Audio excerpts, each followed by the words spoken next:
What's goody, what's poppin', YouTube? It's your boy, Who's Mans. You already know what time it is. This is going to be a different video. I'm going to do it a little different.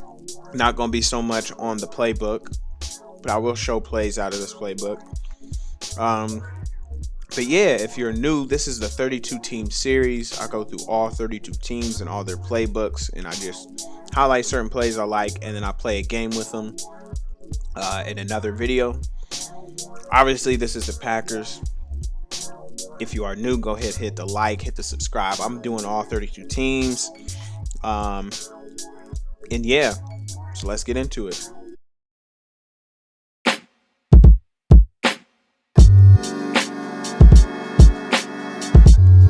Alright, so like I said, it's gonna be different, and I think I'm gonna try and go over personnel more so in this video, because it's something that I don't think I paid enough attention to, and I think I could have utilized better. And I realized this more so with the Lions, where the Lions aren't the best team, so it's something I had to pay attention to more. And I feel like the Packers are good, just a good all-around team. Probably the best team in the game, to be honest with you. Aside from the Cardinals maybe and the Bucks, but Aaron Rodgers, is not much you got to say about him. But you know, you go through these depth charts, you got to look at these stats, because obviously, you know, he's not going to be outrunning anybody, but 80 speed is dope. It gets you out of little situations here and there. Not to mention, you know, the where's it at? I think I didn't go get to it yet. So you see here, 93 throw power. He's going to be making dang near every, you know, pass you need to.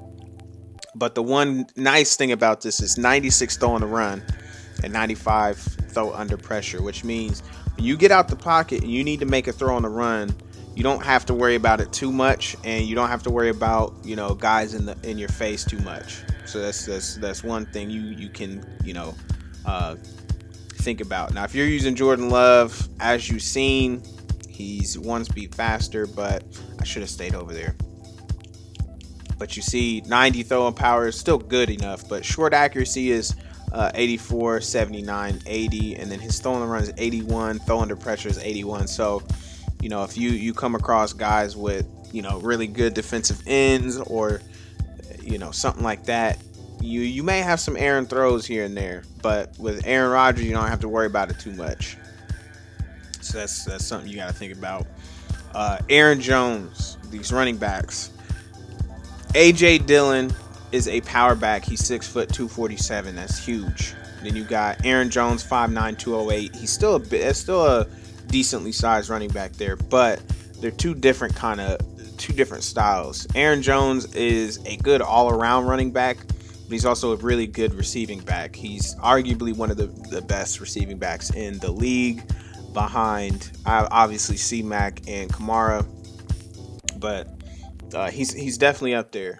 91 speed, not going to be burning anybody, not going to be, you know, breaking away from too many people, but 94 agility, and you know, with that break tackle 87 and change of direction at 91, he's very, very shifty. So I wouldn't really try to run people over all like that. His 86 stiff arm, which is good, 84 spin move, and 94 juke. So I would probably be using juke moves more than anything with him. You can stiff arm. 90 carrying, 91, you know, that's really good. He has 76 catching, 70 short route running. So I feel like that's huge. Now with AJ Dillon, as you see here, he ain't catching the ball as well, and he's not running the same kind of routes, but he does have really good carrying as well. And he's not the best juke or spin move kind of guy. He has 85 stiff arm, and he has 88 trucking. So you want to use him like a power back. You know, goal line situations, maybe you sub in AJ Dillon, because you know he's going to be falling forward more. So there's that. Fullback. If they don't have a fullback, I usually put my third tight end there, just because I just want to put him back there, so I'm not taking Mercedes Lewis and Tunyon out of place, because I like two tight end sets a lot. As far as the wide receivers go, obviously you want your best receiver at number 1. Now, if you have a left-handed quarterback, I could see putting them at number 2, but obviously you don't have to worry about that too much. But these next guys here, for me, I like having my second best route runner in at slot, or sometimes it could be your best route runner at times. You know, if you have, I'm just throwing something out here. You have the Bucks, for instance. Mike Evans might be a better deep route runner, mid to deep route runner, but then you have Antonio Brown, who's maybe a better short to mid. I would put Antonio Brown in the slot as opposed to my fastest guy. But Valdez-Scantling is not as good at route running, and usually with how this game is set up, they put their best corner in the slot. So in that case, I want to put my best route running wide receiver in the slot, aside from my number 1. Now, if I don't have anybody that's good at route running in general at all, I'd put Vontae Adams in the slot, and then just have Scantling run the run, and then you can either put Lazard there at the number 2 or Cobb in situations. But Cobb is a really good route runner, so I put him in the slot, and then my number 2 is going to be bouncing off Scantling and Lazard. Reason being, if I have a lot more field to go, I'm going to be using Scantling more. He's faster, which means, if I need to push the ball downfield, or, he's pressing a lot and the corner isn't as fast as Scantling, I have more room to actually use Scantling. Also, with that being said, you look here, Lazard is a better short route runner. They're about the same medium, but Scanling's a better deep route runner. Good catching traffic, not as good as Lazard, but it's only 1. And then you got 84 spec catch with 75 release, 78 release. So Lazard, I'm using more so, closer to the end zone. If I need to get, if I'm 1st and 10 on the 14, and I'm just like, cool, I'm gonna put Lazard in there. He's 6'5", 227, better short route runner, better medium, decent medium guy, and he catches better in traffic. I don't want to drop passes close to the end zone. I don't want to drop it in the end zone. So do something like that. Not to mention, he's 6'5" and with 90 jumping. So that's gonna come in handy in the red zone. Whereas Scantling is 6'4", but he can't jump. So there's little stuff you got to take in the hand. With the tight ends, Tunyon as my number 1. He's the better receiving option, whereas Mercedes Lewis is the better blocking option. You see here, 82 strength, 6'6", 267. With 82 strength, he's going to be way better at blocking. 82 strength as opposed to 74 strength. You see there. And then we're going to go look at the blocking. So we're going to look here. So look, you got pass blocking 56 to 64. It's almost a 10 difference on a lot of these. You see here the run blocking 76, 76, 70. Really good. A really good blocker. So, if you're going to be running the ball a lot, put Mercedes Lewis in. And if you're throwing, use Robert Tunyon. Just switch it up. I mean, it definitely helps.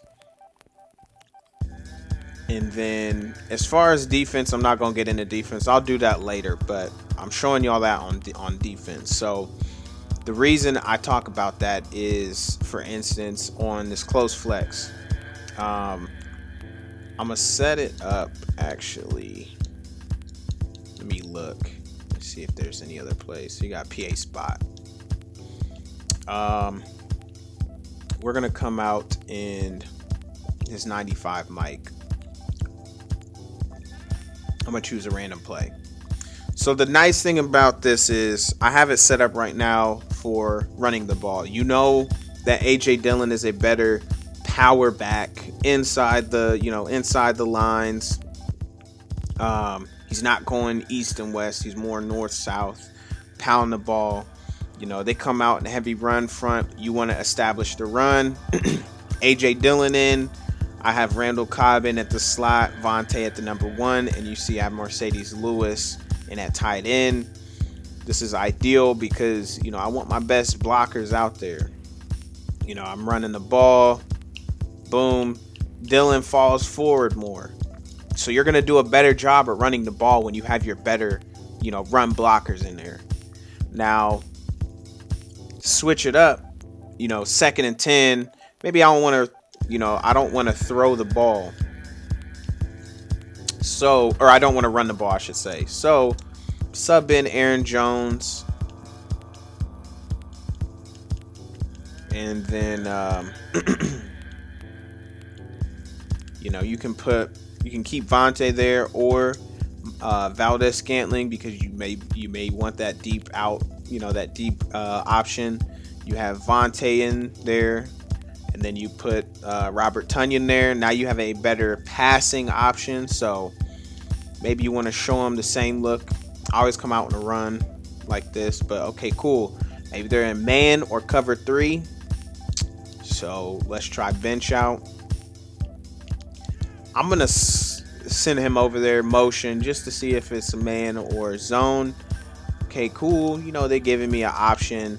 Maybe I'll send Jones to the flat on the other side just as a little, option. Or maybe I put Tonyan on a, comeback route, send Jones to the flat like so. This looks like man. Boom. You have your advantage with Vontae. And he's a better route runner with route tech. You see he has outside leverage, and he still beats him to the outside. And then you have your clear out route by your fastest guy, which they're going to have to look at because, he's super fast. He's already beaten Jimmy deep. And then you can't forget you have Jones, who's a really good passing option, so it's not like they can just leave him there. Not to mention, Tonyan is going to be a matchup nightmare for safeties and linebackers. So, you could have thrown this as well. So, you just put yourself in better situations. So, and don't forget, Jones is a good all-around running back. So, if they give you a look to where running the ball is better, they have, him over there. You can still run the ball. It's just you're probably not going to get the best result when you have those kind of guys out there. So just little things here and there that you can take away from this. It may not make like a huge difference where if I don't have Mercedes Lewis out there, I'm not running the ball 100 yards a game. But it could be the difference of like, hey, it's 2nd and inches on the 1, and I need that that little inch. AJ Dillon in there with your better run blockers, you're most likely gonna get that inch that you need. So just little things that I think can help in Madden, especially with those little. It's always the little things, and I've showed you guys that in a lot of my games. It's just the little things that kind of make big differences in the games later on. But that's gonna be it for this one. If you do enjoy stuff like this, go ahead, hit the like and the subscribe. Let me know in the comments what you guys think about it, and I'll see you guys later.